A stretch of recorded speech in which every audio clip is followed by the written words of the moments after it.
السلام علیکم ورحمۃ اللہ۔ دیکھیں، میت کی طرف سے قربانی کرنا کا مسئلے میں ہم بات کر رہے ہیں، جو دلائل پیش کرتے ہیں دینے کی، جو نہ دینے کی پیش کرتے ہیں۔ دیکھیں، ایک دلیل پیش کی جاتی ہے کہ جو قائل ہیں لوگ، وہ یہ دلیل پیش کرتے ہیں میت کی طرف سے قربانی کرنے کی کہ اللہ کے نبی نے دو جانور قربان کیے تھے، ایک جانور اپنی طرف سے اور ایک جانور اپنی امت کی طرف سے، اس میں زندہ اور مردہ دونوں آگے۔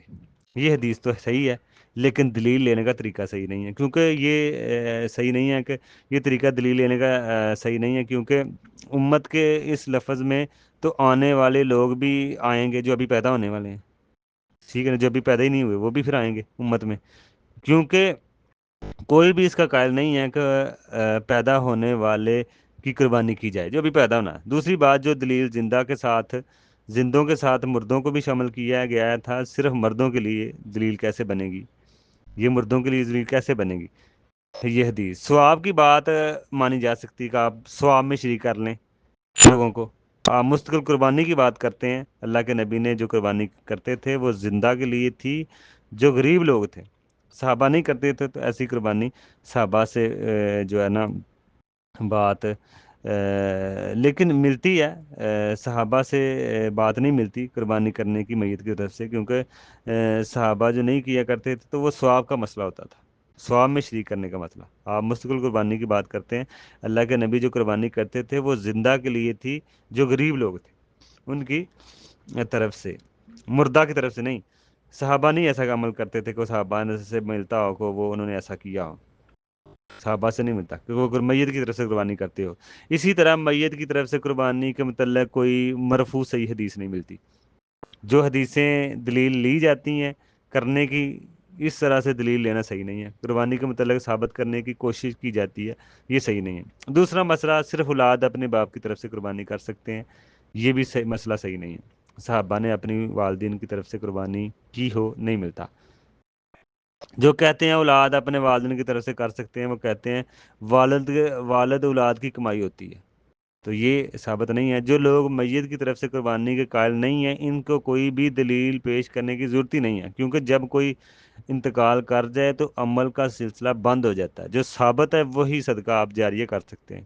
مرنے والے کو خود صدقہ صدقہ جاریہ کر کے جانا چاہیے، مرنے والے کی محنت جو زندگی میں اس نے کی ہو نا، وہی صدقہ جاریہ بن جاتی ہے۔ راجع مسئلہ بہتر یہی ہے، میت کی طرف سے قربانی کرنا ثابت نہیں ہے، مؤثر بات۔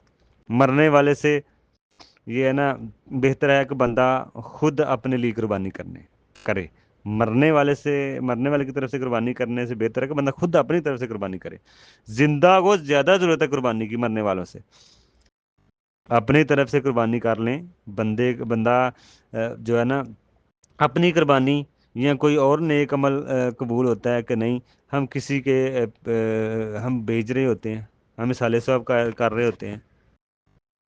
مسئلہ یہ ہے کہ بندے کی اپنی قربانی یا کوئی اور نیک عمل قبول ہوتا ہے کہ نہیں، ہمیں نہیں پتا۔ ہم کسی کو بھیج رہے ہوتے ہیں، ہمیں اپنا تو پتہ نہیں قبول ہوتا ہے کہ نہیں، ہم کسی کو کیسے بھیج رہے ہیں اور اس کا ثبوت بھی نہیں۔ ہم صالح ثواب کے قائل، اس طرح کے صالح ثواب کے قائل نہیں ہیں۔ احناف اور حنبلی جو علماء وہ صالح ثواب کے قائل ہیں، والدین کو ثواب ملے گا، الگ سے قربانی کی ضرورت نہیں ہے، ٹھیک ہے نا۔ مطلب کہ اگر والدین نے بچوں کو نیک بنایا ہے تو ثواب تو خود ان کو ملے گا، آپ خواہ مخواہ ثواب جو ہے نا بھیجنے کی ضرورت نہیں ہے زبردستی۔ جو بھی اولاد نیک کام کرے گی ان کو ثواب ملے گا، مرنے والے کو اولاد کوئی بھی نیک کام کرے گی والدین کو اس کا اجر ملے گا، کیونکہ وہ سبب بنے ہیں اولاد کے نیک بننے کے لیے، اس لیے ان کی ہی محنت کا جو ہے نا مسئلہ سلسلہ ان کو مل رہا ہوتا ہے، ٹھیک ہے، ان کی محنت کا یہ ہوتا ہے۔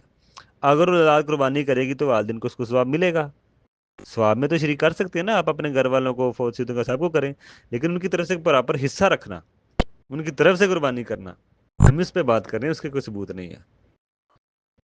تو ٹھیک، اگر کوئی بھی آپ کام کرتے ہیں تو والدین کو اس کا اجر ملتا ہے۔ تو یہ مسئلہ ہے قربانی میت کی طرف سے کرنے کا۔ تو کہیں پہ پھر بھی اگر کسی کو سوال کی سمجھ نہ آئی ہو تو وہ واٹس اپ کر سکتا ہے سوال۔ السلام علیکم۔